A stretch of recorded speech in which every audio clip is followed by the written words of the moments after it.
This segment is brought to you by Rouse's Markets. Feels like home.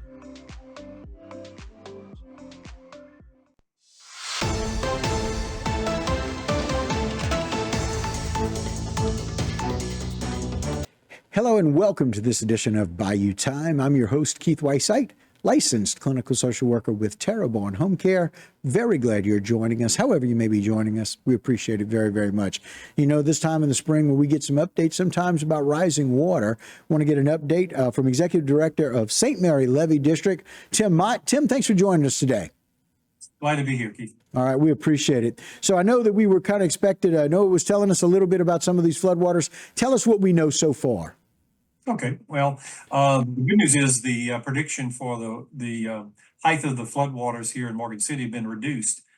2 weeks ago, over 2 weeks ago, when we were planning our actions, we were looking at a prediction of a 7.5 river in Morgan City.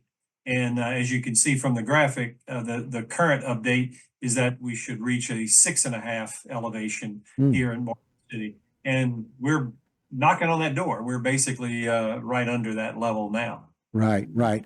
And so again, good news, right? We always want to be aware of what the predictions are, but good news that it's not that high. Let's talk a little bit about what people can expect. There are going to be several things that are kind of be a little bit more underwater than they expect, right?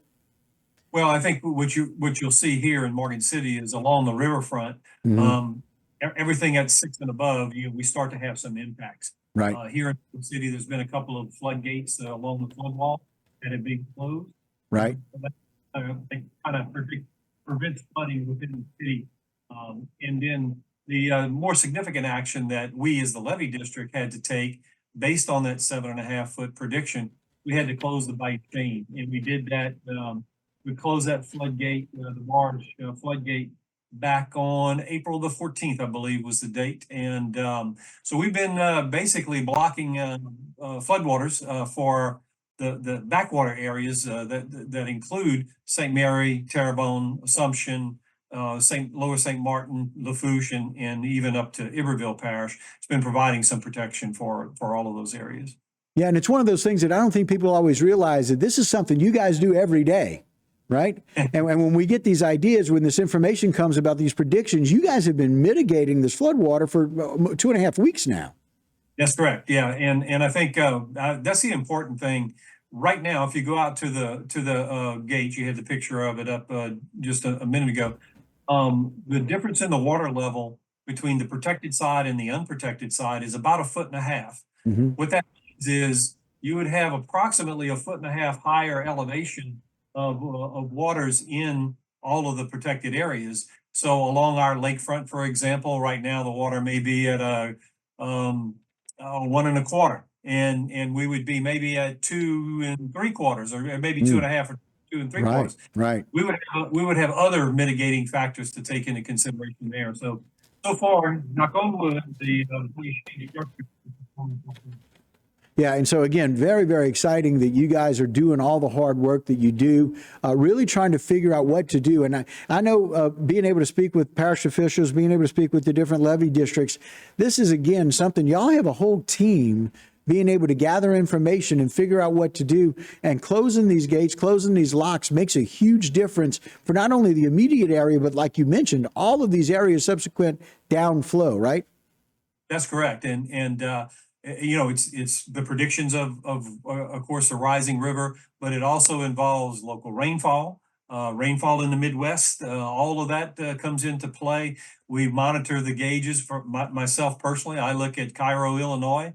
I look at Arkansas City, Arkansas, because whatever's there is coming down through New Orleans, of course, but also Morgan. Right. And so it's one of those things that's very interesting. People think, we have our job and we only look in our backyard, right? We're only concerned about my backyard. It's one of the NIMBY, right? Not in my backyard. People talk about those all the time. But like you said, you're looking at all of these different waters and the flow of water because, down here, we know what we're getting from up north. Heavy rains, the changes that happen here in the spring with a lot more rainfall. We got to be aware of that. And I love the fact that you and your team are very diligent about that. Well, just to show you an example too, right before this event, we had 4 or 5 days, and some of your viewers will remember this, but 4 or 5 days of strong southerly winds. That that raised the water level in all of these particular basins. And so it was one of the reasons why we were probably a little bit early on closing the structures, because we wanted to, at that particular time, keep as much water out as possible, knowing that the river was coming up and all of these various water bodies would be rising in elevation.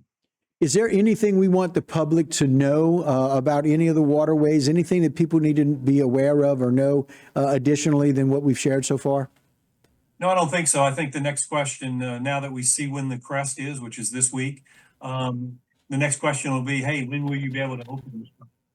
You know, obviously, we're impacting some commercial fishermen and we're impacting industry by having this closed. So we'll be looking at that and monitoring it on the same method, looking for that opportunity when it's the right time to go ahead and open it back up and return things to normal.